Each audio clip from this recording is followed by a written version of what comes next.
Gotta find the Twitter of the week.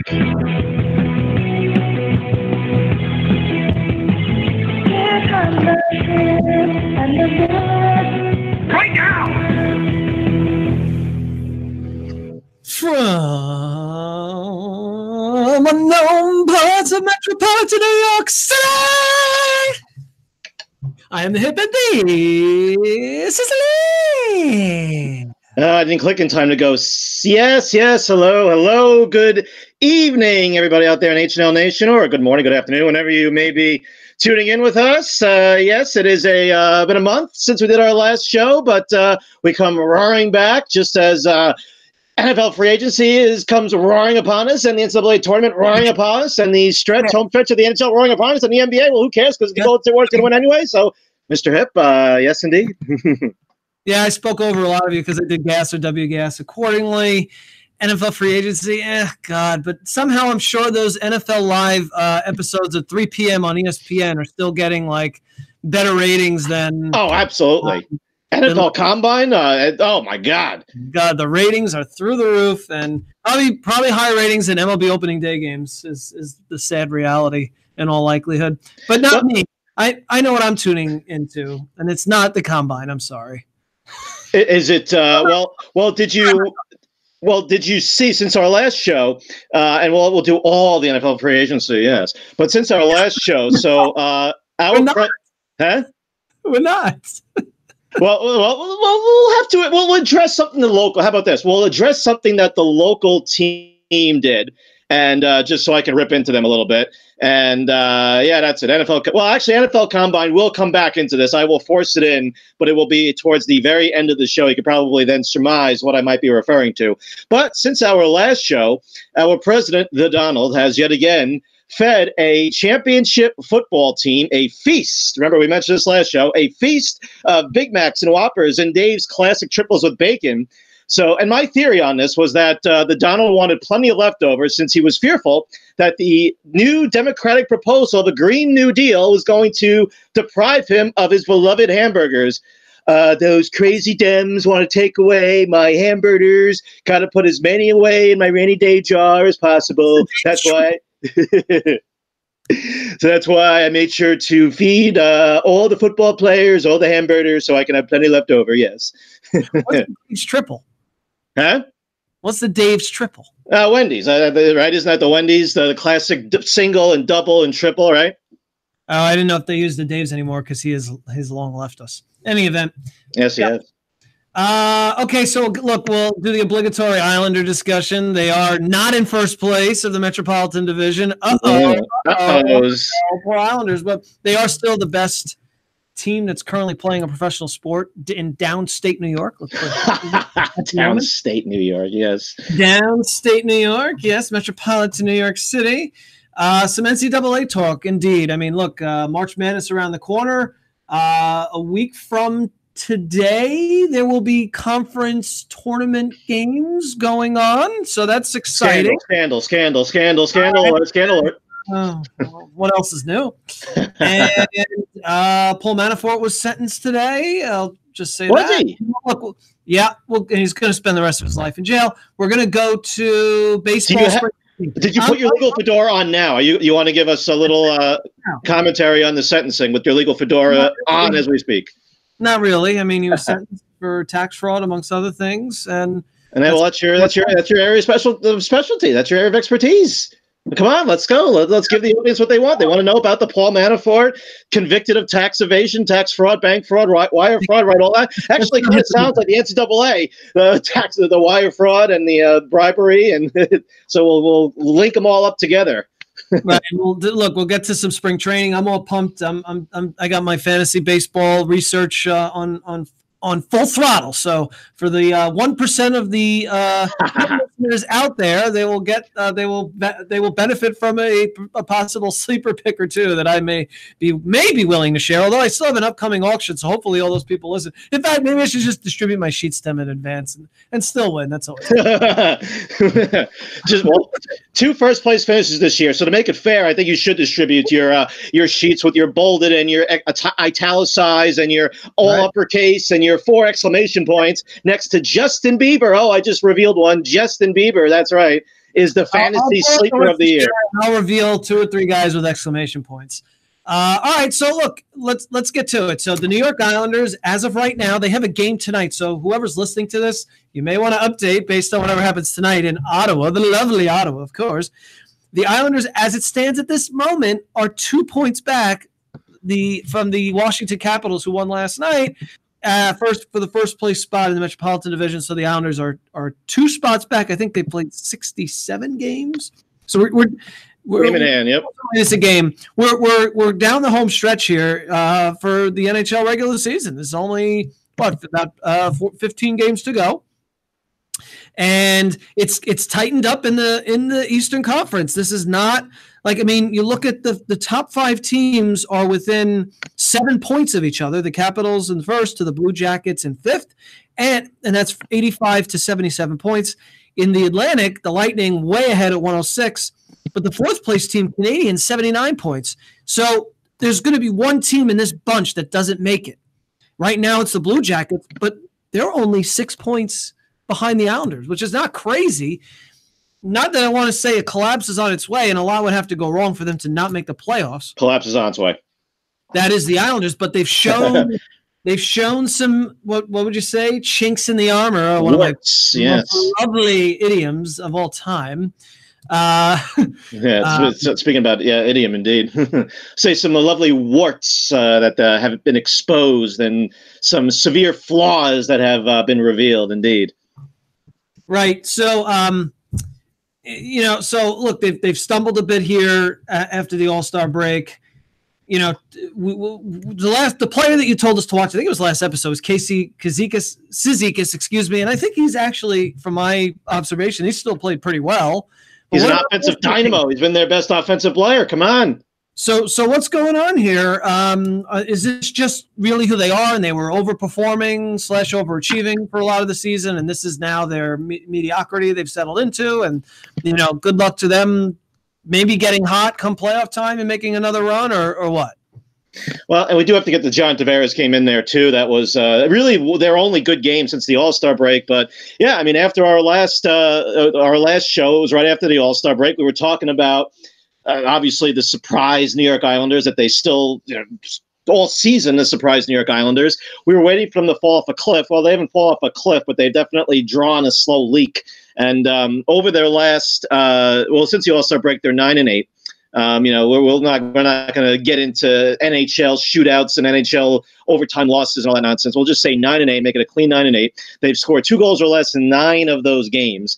They're still first in goals against, but they just lost potentially one of their goalies. They've had like a 1-1A situation all year in Robin Lehner. We have no idea what's going to happen with him. Maybe a concussion. That's speculation. Who knows? We'll see. Yada yada.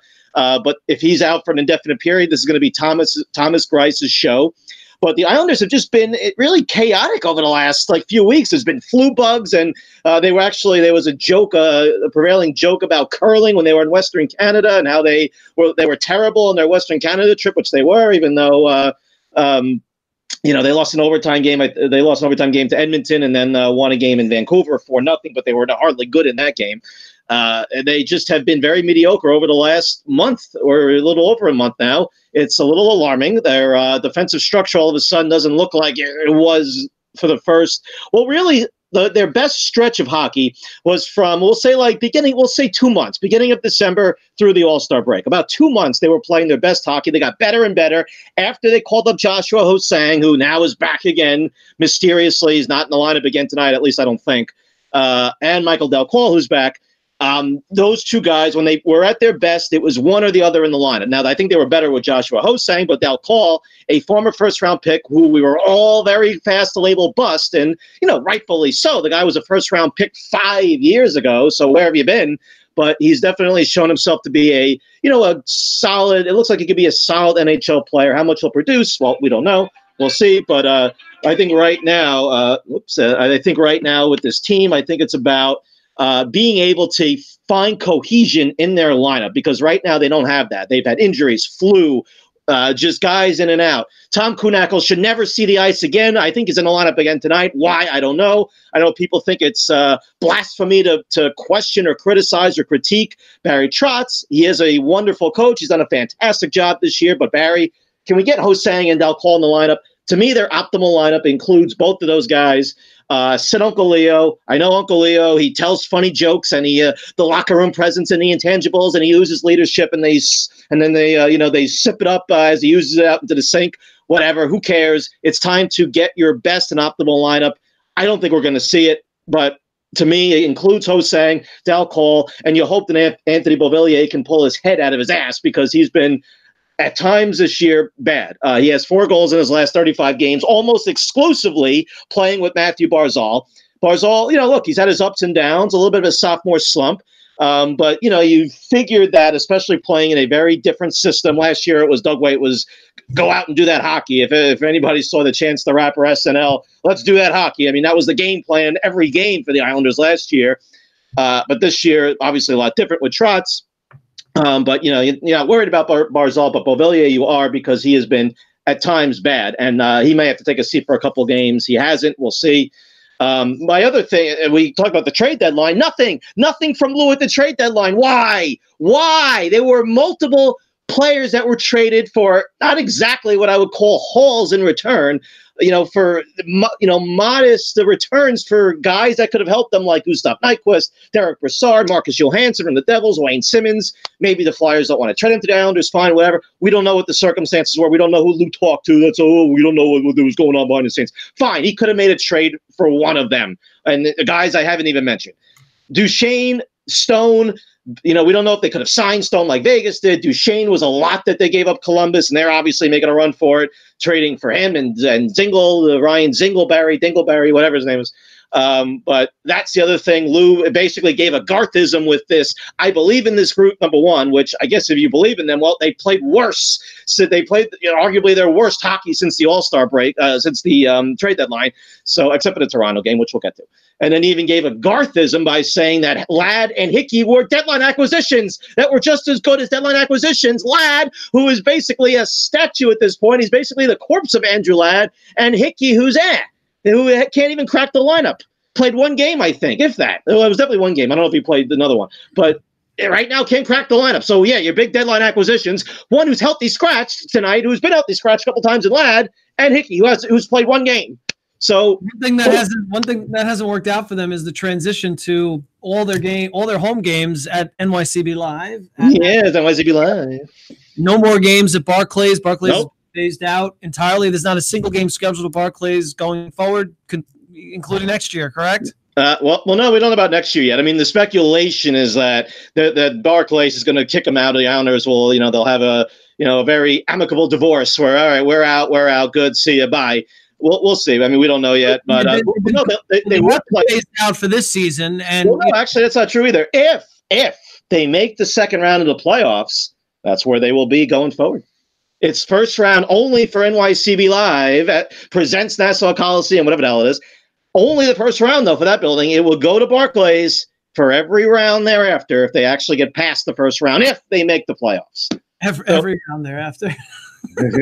Yes, they're going to be advancing to all those subsequent rounds. Here we come, second round in conference finals, Stanley Cup finals, Stanley Cup champion New York Islanders. After that monologue, I think everybody feels confident that we'll be in a few months. Well, look, so talk to us about, you got to do the John Tavares game. The Maple Leafs took their visit to NYCB Live at Nassau Coliseum. That's the correct? Something like that. I don't know. It presents Nassau Coliseum. Who cares? Whatever. And the Islanders destroyed the Maple Leafs, and there was a lot of chants going. And look, the crowd gets very rowdy over there, and for good reason. And that's what the Islanders have missed, although it hasn't seemed to help fuel this team to play any better. No. Because they were playing most of the games at Barclays in the pre-All-Star break, but now that's changed and they haven't played as well. Probably coincidence more than anything, but Give us what you want about the Tavares game. Let's go. Yeah. Let's get this over with. Well, did you watch any of the John Tavares makes his triumphant return game? You did not. Well, I would go back and I would pull up the highlights on the YouTubes or wherever you can, or the NHL, wherever you can find your highlights. It's worth a view. I actually have it on DVR and I've watched it over probably like 9 times. And that's when I have my private session. So, but it was private session. Yes, indeed. So it was quite the experience watching the game from start to finish. We knew what kind of reception he was going to get. The boos started, of course, as soon as he hit the ice. The vitriol, I mean, it was the anger, the resentment, the feelings of betrayal. Obviously, I mean, all the stuff that had been building in the fan base ever since he shafted us at the 11th hour on July 1st, all those months ago, and put out the Twitter of him in his jammies, or I'm sorry, bed sheets. We have to correct that. It wasn't jammies, it was bed sheets, even though he's become not exactly in a euphemistic term, I guess a derogatory term would be a pajama boy for Mr. Tavares. But he stepped onto the ice. The boos began. You felt it in the building. One of our mutual friends was there, and he said it was quite the experience being there. But you heard it on TV, you felt it. I mean, they actually got behind 1-0 in the game, but the chants were out early. JT sucks, and we don't need you, and asshole, and But then they actually got more creative as the game went along. The Islanders eventually just took it to the Leafs, and they just beat them up from really from the 10-minute mark of the first period on. They just destroyed the Leafs. The Leafs had nothing in the game. I mean, obviously the Islander players fed off the emotion and just it was quite the experience watching it on TV. Even thinking about it now, I mean, again, all the chants. I mean, where's your jammies? And one of the best ones was "Please don't trade me," which is obviously taking a shot at what John Tavares told the Islander management last year. But it was just also amazing considering the backlash that the Islander fans, collectively as a group, got from everywhere, from media, from bloggers and the hipster nerds sitting in their parents' basement, commenting on it, or to Don Cherry in the coach's corner saying, criticizing the fan base for booing him, and then saying because they played the Capitals the night after, and he was like, you drew 17,000 for the John Tavares game, you can only draw 13,000 the next game. That says a lot about you. Yeah, Don Cherry, except for the fact that it doesn't hold 17,000, you moron. So it holds, of course, 13,000 and change, almost 14. Both games were a sellout, so he's a moron, whatever. Toronto, of course, they had to be critical of us, except for Steve Simmons, actually. It was funny, in the Toronto Sun, who was actually one of the lead cheerleaders for Tavares, recruiting him basically from the time he was 15 years old. I think he was writing about him when he was granted like outstanding player status in juniors, back in 2007 or 6, however old he was. And as soon as he became eligible for the draft and leading up to the draft, I always had the #1 pick and was actually advocating for him to hold out and pull an Eli or pull a John Elway and force a trade and have him traded to the Maple Leafs because, it's our God-given right to have, our provisional right to have John Tavares play for our hometown Toronto Maple Leafs. And he was actually one of the guys who wrote, criticized, actually gave credit to the Islander fans for being passionate, and then criticized the Toronto fan base for the very next day, or 2 days later when they played at home in Toronto, they actually had a Twitter hashtag Tavares Day Toronto nonsense where they actually gave him a standing ovation when he was introduced in the starting lineup before the game started. They actually put the spotlight on him, and they gave him a standing ovation, like giving him a big hug. Oh, we love you, John. We're so sorry Islander fans were mean to you. Oh, we love you, John. And which was one of the most vomit-inducing things you've ever seen. And actually, Simmons wrote about that. He wrote, this Tavares Day thing bored us on embarrassment, doesn't it? So I'm sure you got creative with your own personal private viewing celebrations as the festivities unfolded. It really was a imagination as to what that could have constituted. Yes, indeed. Well, I let you say I watched it over, not the full game, but I went back and watched select parts multiple times over and over. But this to me was a culmination really of just the pent up, again, angst and anger and feelings of resentment and feelings of just being slighted by everybody. Huh? Really had to release it. So, okay. Well, yes, and that's what it was. I mean, over the last 25 years, whether it's, players leaving, free agents leaving, players not living up to their expectations, GMs, owners, Kate Murray. I mean, the list goes on and on of people that, not just players, everybody that have screwed the team, the fan base, and it came to a head as soon as our superstar player, the guy who was supposed to be the savior of the franchise but just our face of the franchise, the captain, our best player, our star player, decides to string us along, basically lie, be disingenuous, or flat out lie about what his intentions were. And then at the 11th hour, say, oh, sorry, I'm going to Toronto. The one place. And if he would have went to San Jose, I can tell you this. If he would have went to San Jose or Vegas or anywhere else, maybe not the Rangers. Well, definitely not the Rangers. Anywhere else, though, it would not have been the same thing. He would have been booed, but I think at least for the tribute on the scoreboard, there probably would have been more cheers, just like, all right, we don't like him for leaving, but it wasn't at least if he would have, again, said, early on his intentions, whatever, but the fact that he chose the Leafs, the team that their arrogance, their entitlement, which borders on like Yankee-esque, which they have not won a Stanley Cup. The Yankees at least won championships. They have not won a Stanley Cup in 52 years. Yet they think that they are like the gold standard for hockey franchises. And they have, of course, had to rub our noses in it as soon as they got them. And you know what? This was for them, for Hockey Canada, for Don Cherry, for all of you douchebags up there. And we gave it to John, we gave it to you guys, and we gave it to you good. And at least we can revel in that, even if we talk about this like it's the highlight of the season. And it may be. That would be disappointing if that were the case. So it would, at this point, yes. At this point, it would be. I agree with you there. But right now, I mean, it's as good as it gets right now, and we'll see. All right. But, let's transition to some NCAA basketball. The conference tournament of the week. There's two big games that I have my eye on this weekend, featuring two top 10 teams in the country. 6 p.m. Eastern, Duke at UNC. Zion not playing again because of his malfunctioning athletic gear, which is ridiculous that he's missed all these games because he injured his knee from his shoe coming apart, which is just ridiculous. That was quite the GIF, the exploding shoe. Yep. And then the basically the conference regular season championship for the Big Ten, Michigan at Michigan State, 7-9 in the country in the opposite order. The winner of that game gets at least a share of the regular season Big Ten title. We'll get the number 1 seed in the Big Ten tournament. And obviously my alma mater, looking forward to that. Michigan's definitely they started out really strong. They've been a little more inconsistent over the past, month or two. But certainly more than talented to make a deep run. But so that's setting us up for the following week, like this weekend of basketball games.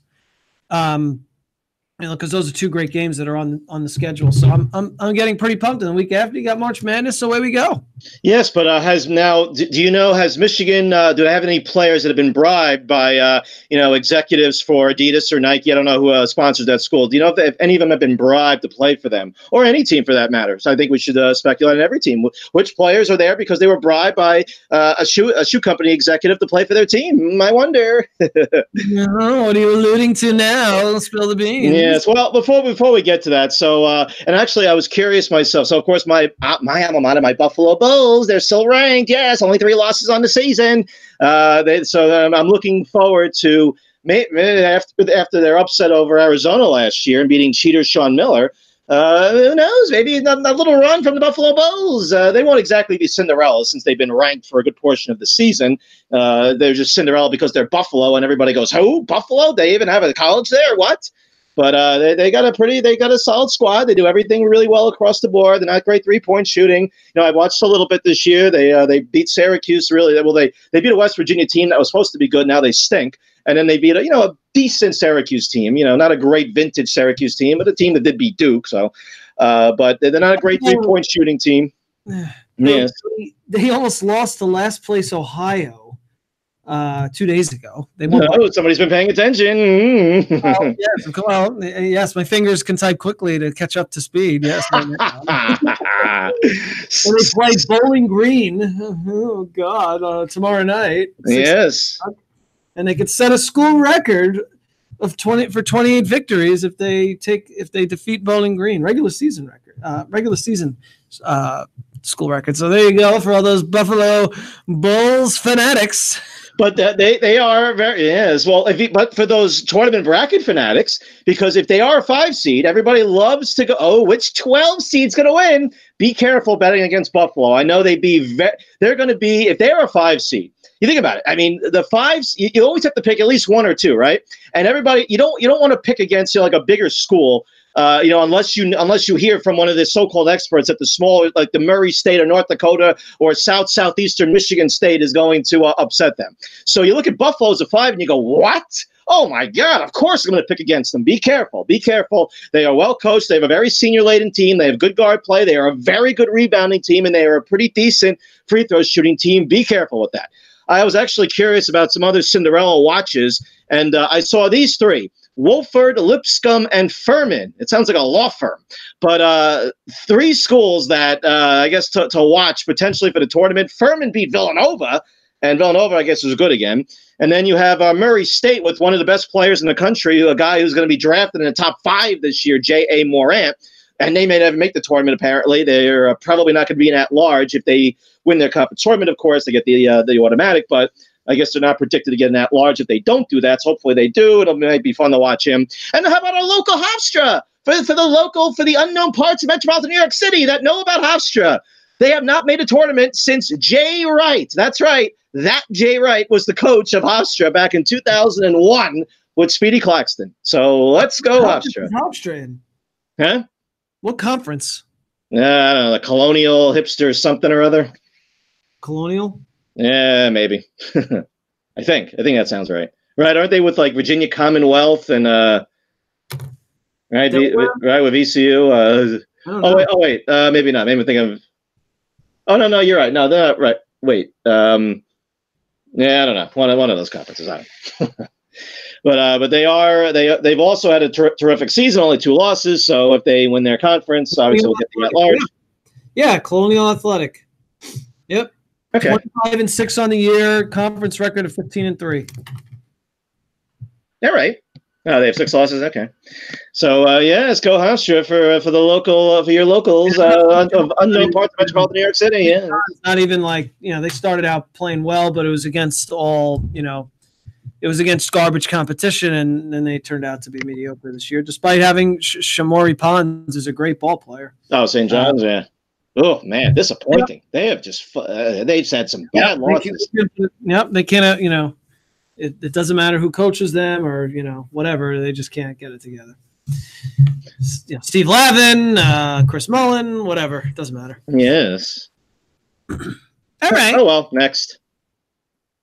Yep. Yeah. So in a few weeks, we will be getting underway for the NCAA tournament, and we will be hearing all of the hoopla. But what will be lost in the shuffle, of course, and I'm going to ask the Hip to put on his legal fedora, because there has been brewing on the back burner since, what is it, like a year and a half ago now, when the FBI investigation, the long-time FBI investigation of all kinds of nefarious things going on in the NCAA, and specifically with recruiting scandals and paying players to play for shoe company sponsored schools like Adidas and Nike and Reebok and I don't know, Under Armour and all that. So actually, there was some news on that today. Apparently, the other day, actually, there was sentencing for a couple of the guys that were indicted and then convicted. I think this was last fall.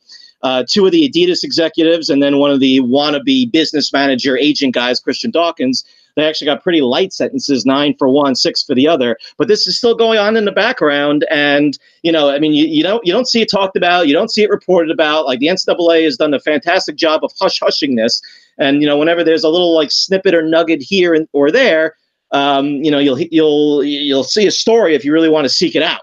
But other than that, it seems like everybody's forgotten about it. I don't know if you've given it any thought recently. I mean, I've just kind of been checking it, every now and again.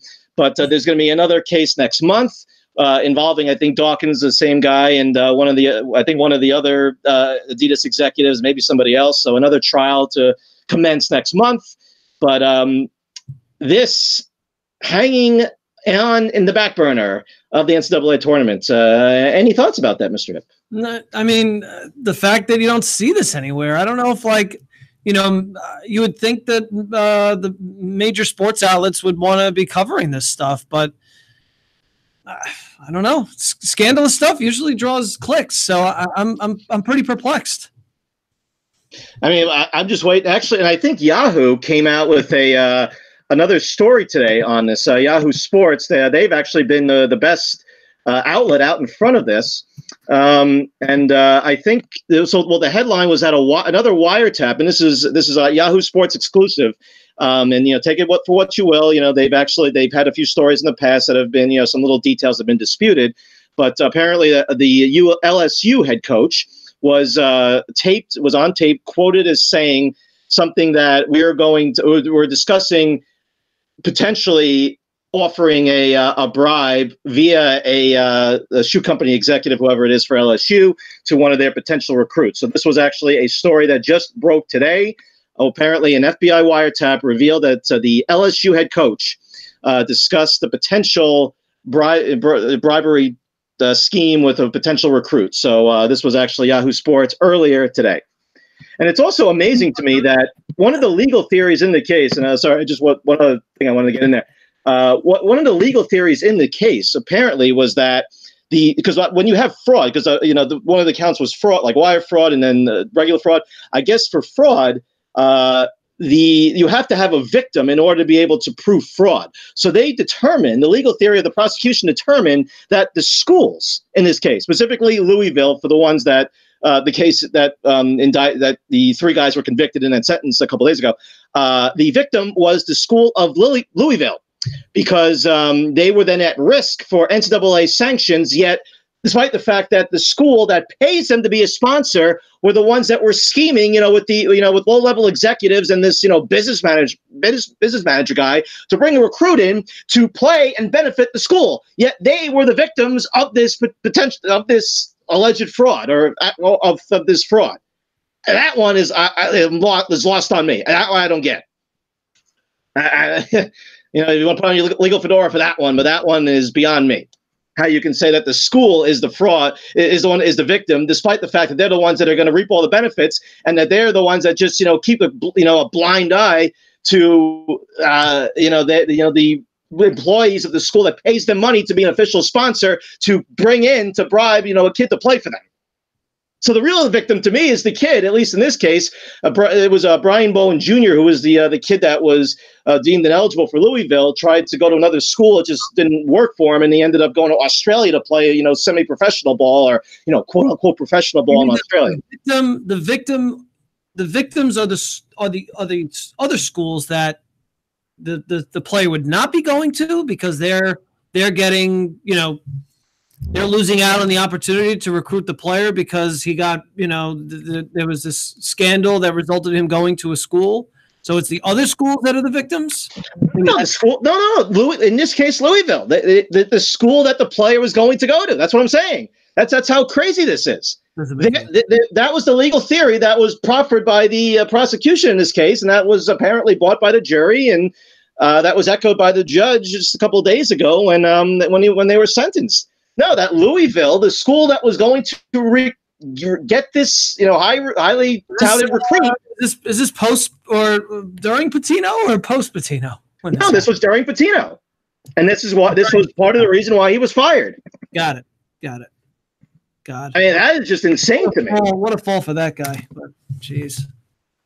But there's so much obviously going on with this, and everything comes back to the question about paying college athletes, and when are we going to see college athletes finally compensated for the fact that they've been just years and years of this corruption within the NCAA, the hypocrisy, the massive hypocrisy that's just inherent in them, raking in all of this money, again, just corporate sponsors, Louisville basketball presented by Adidas. Yet Yet they pay the school all this money on the backs of these kids, and these kids are the ones that end up, getting screwed in the end, as we saw in this case.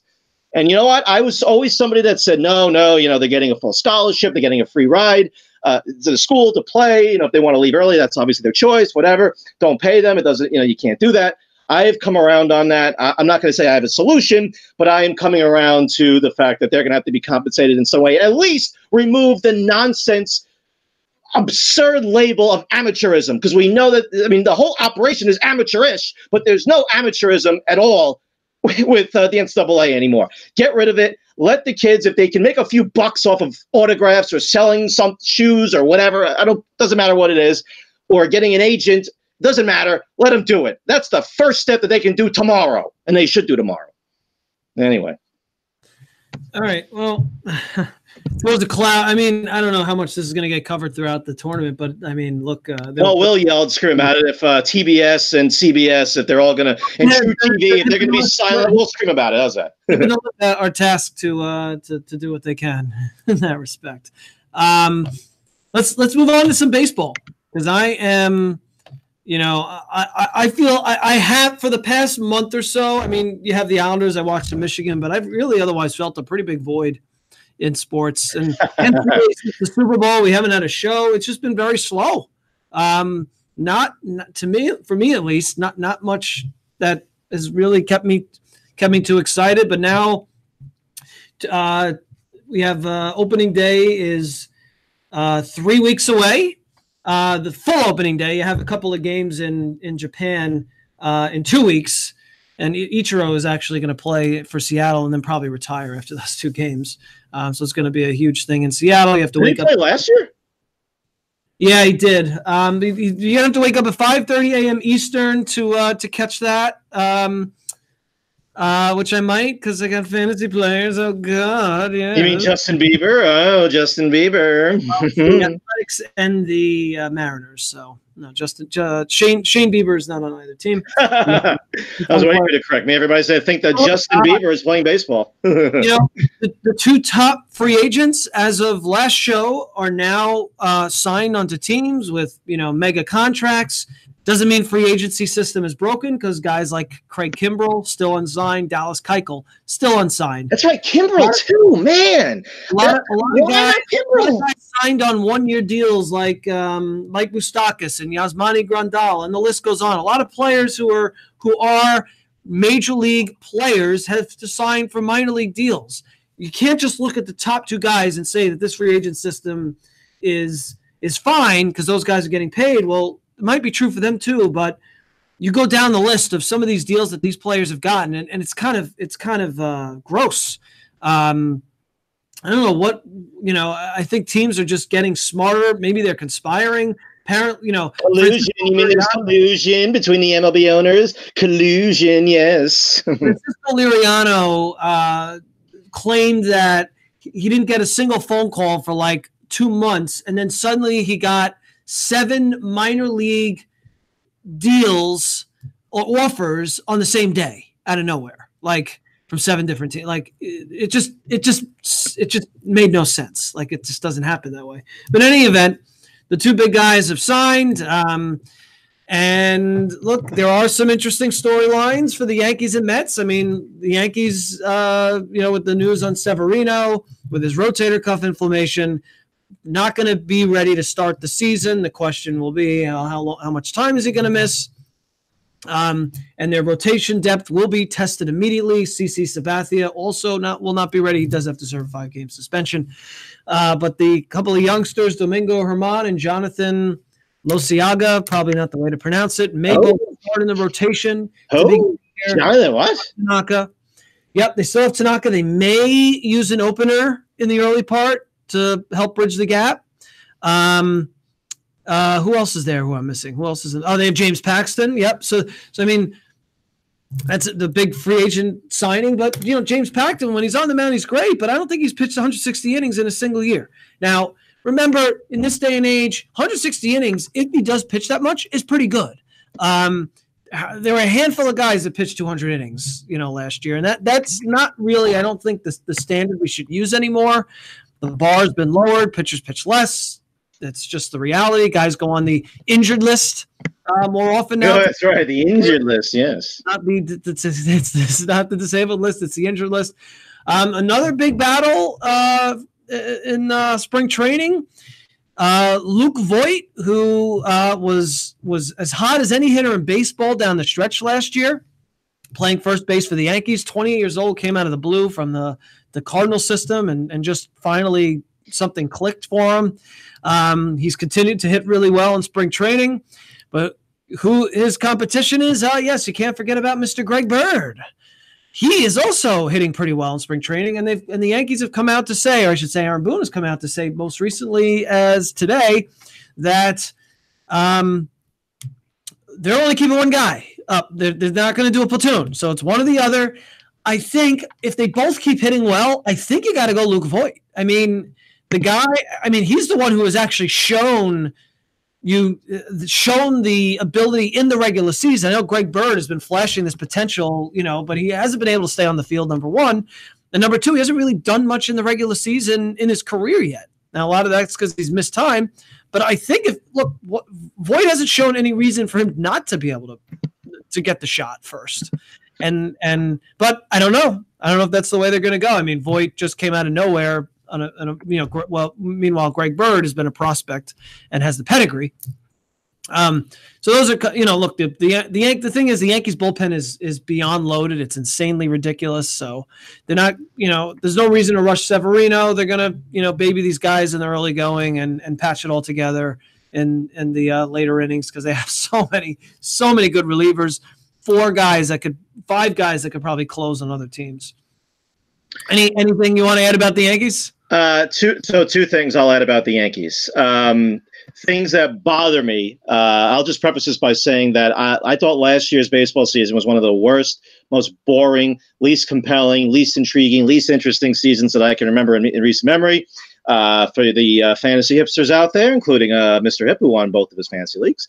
I understand that it's a little different when you're fully engaged in that. But for me, who used to be a diehard baseball fan and Yankee fan, of course, two things sum up where baseball is at and where the Yankees are at. I saw a headline in, I think it was Newsday, a few days ago. The headline read as such: Scouts agree Yankees can break single-season home run record. Now, I believe last year, Mr. Hep, correct me if I'm wrong, didn't the Yankees not I guess they didn't break – they set a team record last year, but I guess they didn't break the all-time record last year. Is that correct? I don't know. I don't know the all-time record. Okay. Well, it doesn't matter. So, but my point is okay, the 97 Mariners, I think, still hold the record. Whatever. My point is – I was thinking, you think Griffey, Buhner, who else was on that team? 97, that would have been Edgar, Griffey, Buhner, A-Rod, yes. Who? A-Rod. A-Rod was on it too. Jeez. Yep.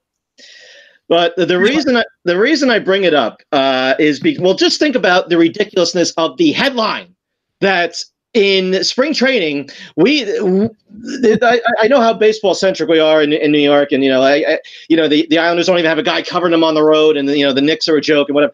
But the fact that the clickbait headline has to be "Scouts agree Yankees can break single season home run mark." It's everything that's wrong about baseball right now. First off, it's just W guess. Who cares? Number one. Number two, baseball now is home runs, walk, and then you're going to strike out 1,000 times, and you're going to, the league's going to have more strikeouts than hits. The league is going to be completely just home run centric because of shifts, and the analytics say that, what's the point of just trying to hit the ball on a line drive, because you're probably just going to hit the shift anyway if you're a left-handed hitter, especially. So you might as well just swing for the fences.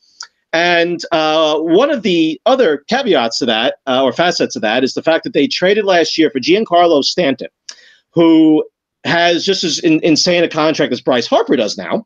I think only another 10 years for Stanton or whatever it is, at $300 and whatever $1 million. And Brian Cashman, of course, was quoted as saying, "Oh, I traded for him because he was there. I mean, I got him from my old buddy Jeter for Starlin Castro. Why not? Oh, he doesn't fit the team. We have too much right-handed power. There's no room for him. He's an awful situational hitter. He just goes up there hacking. Who cares? He was there, right, Brian Cashman? Even though you've done everything else really right in rebuilding the team." And, evidenced by Aaron Hicks and by Didi and by, letting Judge and Sanchez grow, whatever. And Andujar. And then last year in Game 4 of the Red Sox series, which was one of the worst series. I mean, that was the worst Yankee Red Sox series ever.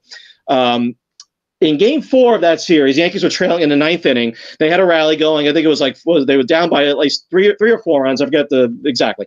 But Stanton comes to play with nobody out. I think he had 2 guys on, and the correct approach there obviously is to make the pitcher throw a strike. It was Kimbrel. He was wild, whatever. And Stanton goes up and hacks at 3 straight pitches, and 2 of them which were 20 miles outside the strike zone, and takes his seat and destroys the rally. That was probably the worst at bat I have ever seen any hitter in that spot have ever.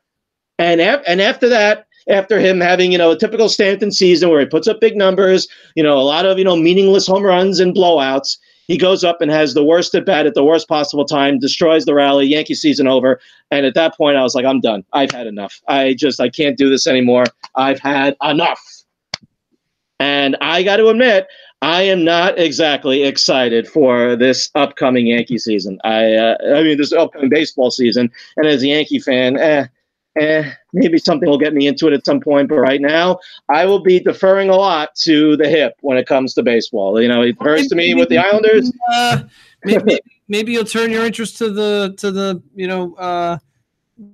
let's just say the transitional New York Mets, who have a new GM in town and a bunch of signings and a pretty deep lineup, although their depth is being tested already because of some injuries. But they have a lot of depth on that team, especially from a hitting perspective. And I think the problem is that the rest of their division is good. So, except for the Marlins, but you take the Marlins out, who are a disaster, but the rest of the teams in that division are all very competitive. Now the Braves are their pitching is going to be, is a big question mark, but look, the Nationals obviously are a really strong team, and the Phillies now with Harper. Without Harper, they're still a strong team. Who's that? Not the Nationals, even without Harper, they're still good. And last year they sucked. Last year they were terrible, or they were average. They were average. Strasburg and Corbin. Corbin, yes. As your top 3 starters is great. I mean, who knows about Strasburg? You're lucky if you get 100 innings out of him. But you're lucky if you get 100 innings out of any pitcher. Well, anyway, the Nationals, even without Harper, you have Anthony Rendon, you have Juan Soto.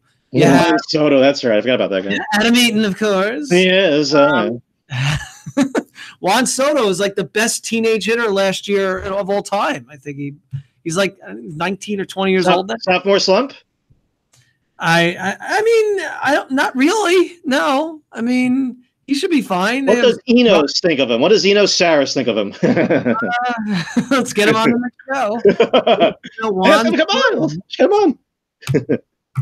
Well, to the Phillies now with Harper. Do they have enough pitching to not just win the division? Can they be the representative of the National League in the World Series? That's what they're going for, right? Yes. And they have the catcher too, right? Look, they have Nola, Arrieta, Jared Eichhoff.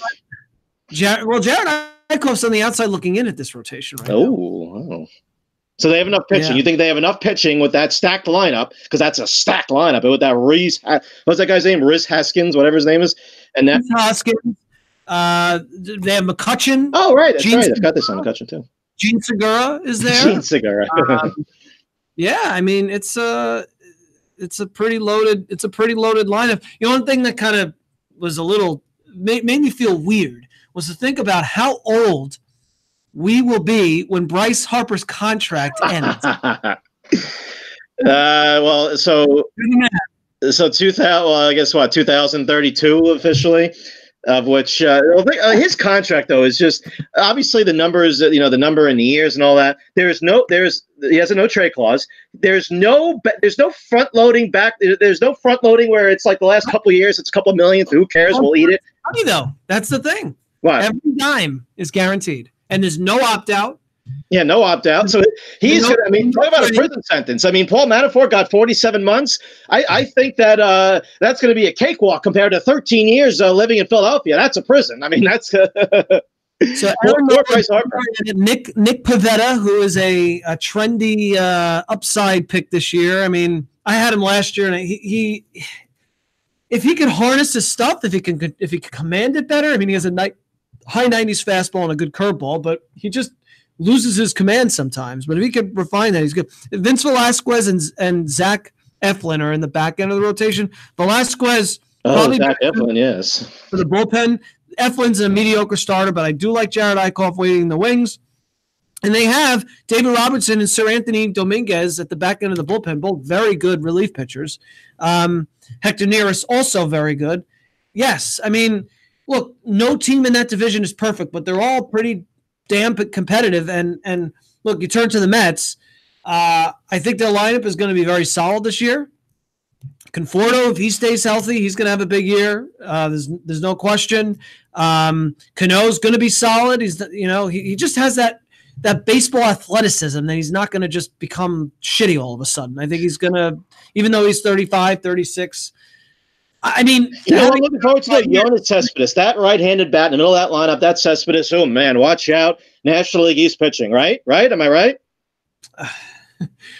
Double heel surgery, yeah. Oh, I forgot he's out for the year. Yes, I completely forgot. My bad. Sorry, Mets fans. I got myself. Jeff McNeil to play the outfield. Duh, Jeff McNeil. I thought he's second base. Oh, what about Tim Tebow? Come on, Tim Tebow. We got Tim Tebow in the outfield. Well, the Mets have a crowded infield. Look, there's an interesting thing going on at first base now. Pete Alonso and Dominic Smith is actually having a good spring. Oh, God, Dominic Smith. You mean that punch ball? you have Robinson Cano, and then Ahmed Rosario, who... he stinks. Talk about an overhyped prospect. He had a really good second half. Overhyped prospect. I think he's going to prove you wrong this year. What does Eno think? And then you have Todd Frazier, and who's okay, yeah, but about that guy, yeah. Jed Lowry, who was a 40, Lowry, yeah, we mocked him on our first show back. 40-40. Well, though you corrected me, you set me straight with Jed Lowry. Watch out for that Jed Lowry. Yeah, Wilson Ramos is actually a really good hitting catcher if he could stay healthy. He's turned out really well. So you have Conforto, Nemo, and McNeil. McNeil is underrated. I'm telling you. Are we gonna find Nemo? Are we searching for Nemo? Are we gonna find him? Nemo. Well, did you hear about it? How he had food poisoning from he undercooked his own chicken. What, did he hang out with the Islanders? Half the Islander team has had the flu for the last couple of weeks, and then I think a few had explosive diarrhea too. Brandon Nemo undercooked his own chicken. And that caused so the Mets had to teach him how to cook. That's what came out of it. Only the Mets. Yeah. What about the Mets? Spring training is their number 5 starter, Jason Vargas. I mean, just what a terrible signing. No, God, that's right. He's off. Ugh. Yeah. Well, what about Zach Wheeler and the New York media? Oh, he's going to be amazing, Zach Wheeler. He's so good. He's going to turn his whole career around. Oh, he's Cy Young material. Yeah, give me a break. Met fans, I'm sorry. You're going to win 80 games this year. You'll be competitive. Maybe up until end of June, you'll be All-Star. Well, I mean, trade deadline. We're going to trade for somebody. And, you'll end up, kind of falling out, just kind of gradually. By the time we get to September, you're like, all right, that's it. Enough of that. Moving on. Football season's here, and Islander training camp to try and defend their Stanley Cup. Next, that's going to be the Mets season. With Vander Hoosen, whatever, as GM, the guy that was Jacob deGrom's agent, who's now the Mets GM. And Jacob deGrom will probably be sitting on a nice, 10-year, $282 million contract to rival Harper's. Maybe throw a nice little pittance under the table to his former agent. Thanks, agent. So, all right. So look, we'll uncover the storylines as they go. I guess I'll do the. I promised I would share a couple of for those fantasy baseball players out there. I don't know how many are out there who are listening, but not going to get crazy here. So why don't I do one hitter and one One hitter and one pitcher. Well, you have to tell the audience about Shane Bieber now. I mean, come on. Yes, pitcher. We'll get to Shane Bieber, of course. I've already said his name like 9 times, or at least the last name. So one hitter. All right. How about somebody that I picked in my so I joined Beat the Expert League on the NFBC, it's called. It's basically, a website where it's higher stakes fantasy baseball, and you can just join a league and, whatever. So I gotta give you a hitter on that team, right? So a guy that we chose, let's see. Well, let's just start with Shane Bieber while I pull up my team. Bieber is actually the number 5 starter on the Cleveland Indians. Came rookie season last year. Finished with I don't have his. Let's see if I get his stats quickly. Shane Bieber. We're gonna do this. We're gonna follow Shane Bieber all season, I guess, at this point. Just like Drew Smiley a few years ago. For our devoted listeners, remember Drew Smiley? Yes, Drew Smiley is going to be back in. He doesn't pitch in the last 2 years, but he's going to be back with the Texas Rangers this year. Shane Bieber is this Baseball Reference doesn't put his age, but so last year he was 11-5 with a 4.55 ERA and 114 innings pitched, 23 years old. So on the surface you go, His however, as discussed on another on a fantasy baseball podcast, his BABIP was very high, his strand rate was very low, and he has very good command of his fastball and his slider. And those numbers should come down. He lets up quite a few hits, but he walks basically no one. 23 walks in 114 innings. They do want him to walk a few more batters so that he gets more batters to chase because he lives in the zone too much. But there you go, Shane Bieber. Your fantasy baseball sleeper. Oh God. Yes, Justin Bieber. Remember that name, Justin Bieber. I'm sorry, Shane Bieber. Remember that name, everybody. So now for a hitter, I do like Luke Voit, although he could have a huge season, but it's contingent on him getting that job. So you are taking a chance when you choose him that he actually gets the job. So Domingo Santana, let's bring him back into the fold. Who the hell is that? Domingo Santana is 2 years removed from a 30-15 season when he was with the Brewers. And now he is starting and planning to be starting every day for the Mariners, having a really, really good spring. His current ADP is like 250. So Shane Bieber, by the way, is going like where's he going? Like 153. So he's not exact. You have to take him by like probably the 12th, 13th, 14th round now. Domingo is 256. Well, you know what? These ADPs are based on old data. So old data. We got to incorporate the new data, update our data. Yeah, let's do that. Okay. So Shane Bieber's ADP is 143. So it has gone up. Domingo Santana's 218. So, yeah, he's jumped about 50 spots in a few months. No, people are onto him. They are. So, Super sleeper. I'm not going to hit for high average, but there's a... Who does it for high average? Nobody hits for high average. Everybody hits... if he hits 260, it's a high average. Daniel Murphy, you know what team he's going to be on? My God, he's still alive. I don't know. Cubs? He was traded to the... Base for Colorado. Oh, my... Well, he'll hit there. He'll hit there. Colorado's lineup is stacked. Well, they have that Arenado guy, right? Not that it needs to be any more stacked. What about Cargo? Is Cargo still alive too, or is he sucked and done now? Free agent Adam Jones, free agent. It's crazy. What do you mean? Wait, Adam Jones. What do you mean free agent? He is a free agent. Adam Jones hasn't been signed. Cargo sucks, but Adam really? Ugh. Yes. I tell you, watch. There's going to be another strike. Remember that night? Remember that strike all those years? There's going to be another one. I think it's. Every single league is coming up upon the expiration of their collective bargaining agreement. It seems like every one within the next 3 years. I think baseball is also after next season. I think at the end of next season. You've been hearing the players talk about it. They're basically hinting we're going to be striking. The owners are colluding. They're using the fact that there's no salary cap against it. They're waiting for the right opportunity to lure us into a spot like now when we have to sign, and then we get 1 year deals.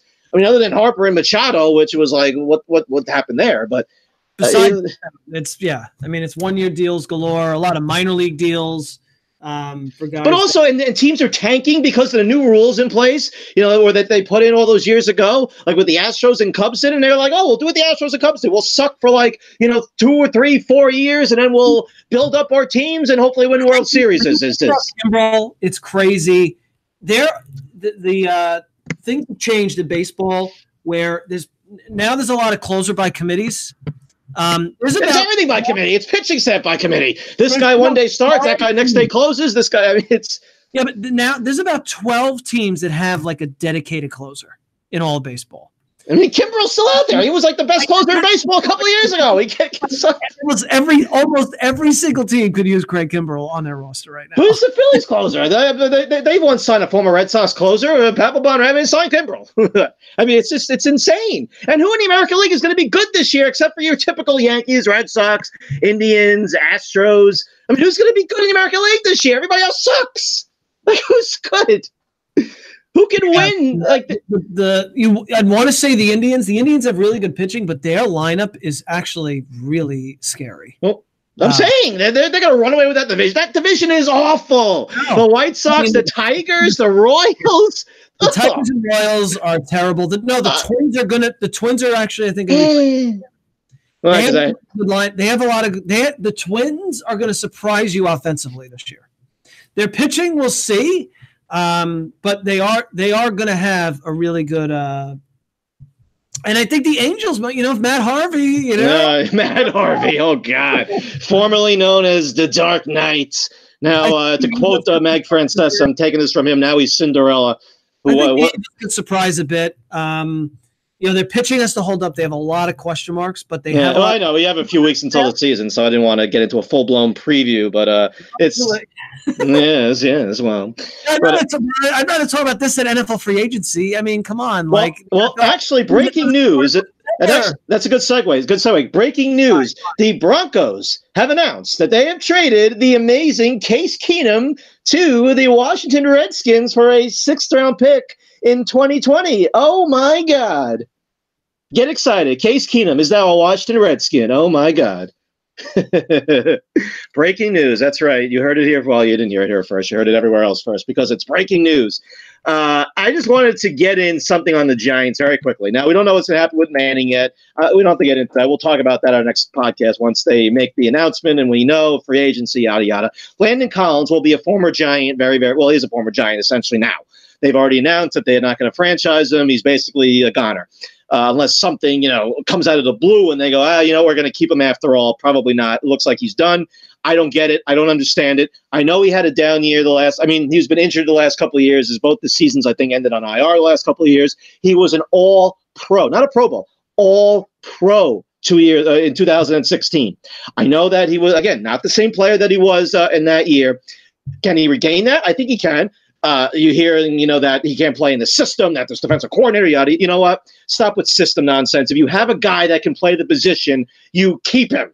Okay, franchise him. He said he was not going to hold out. They're not happy with that franchise, whatever, too bad. Franchise him for a year, or if he can agree to a contract. If he can't, you deal with it again next year. It's ridiculous to me that they didn't bring him back. He's a leader on that defense. He's one of the few guys that gives you everything he has, every play, every game, when other guys, when the team stinks, are like, whatever.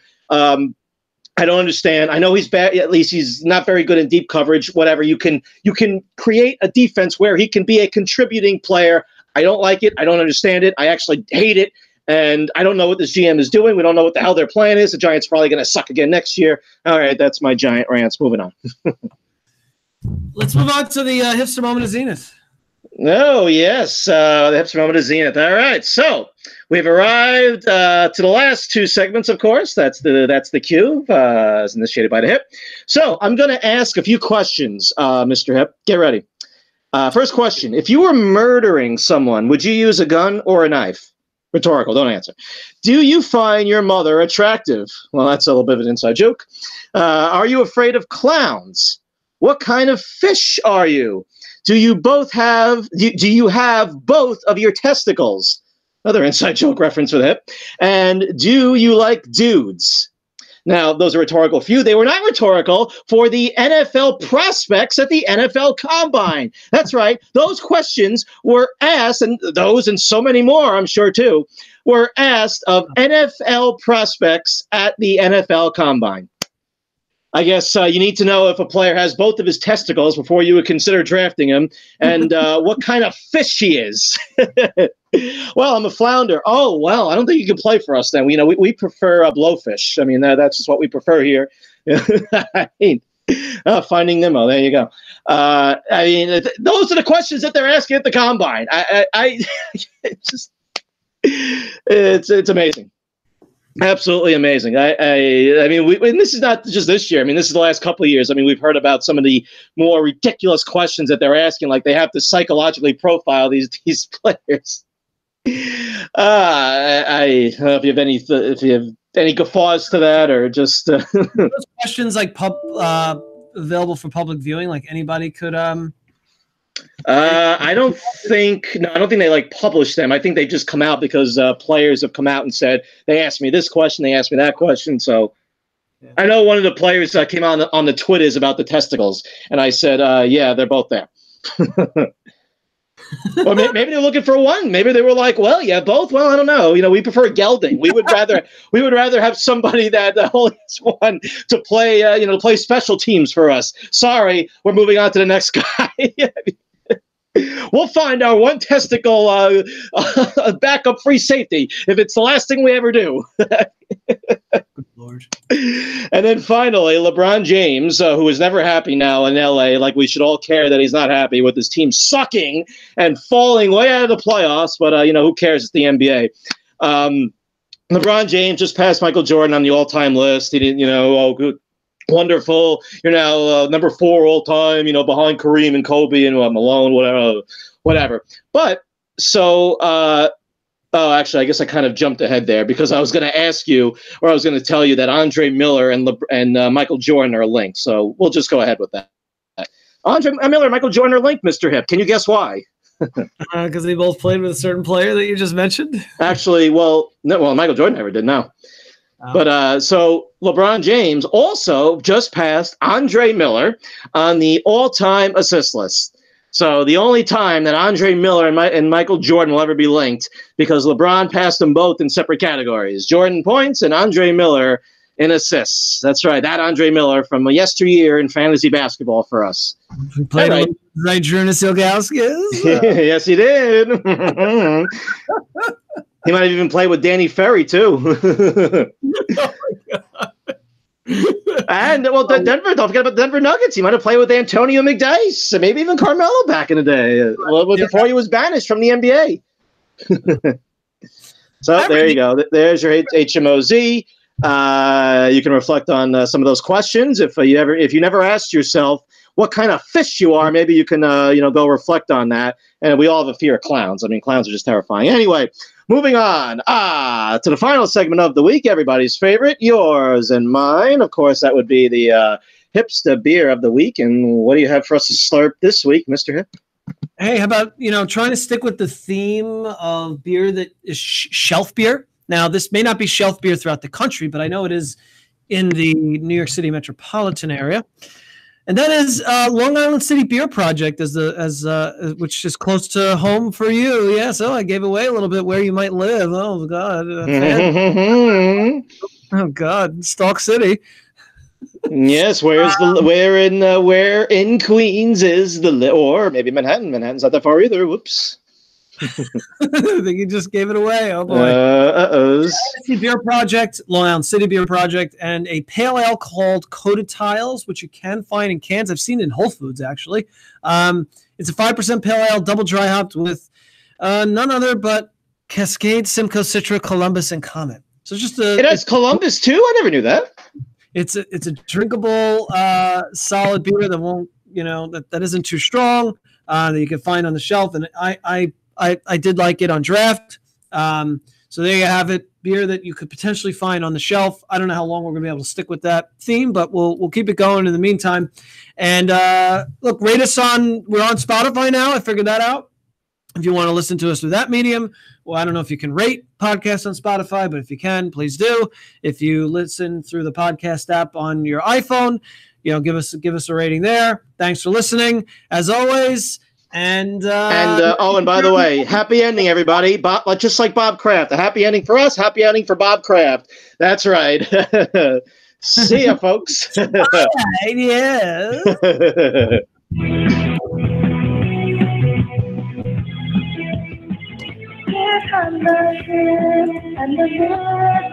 Right now!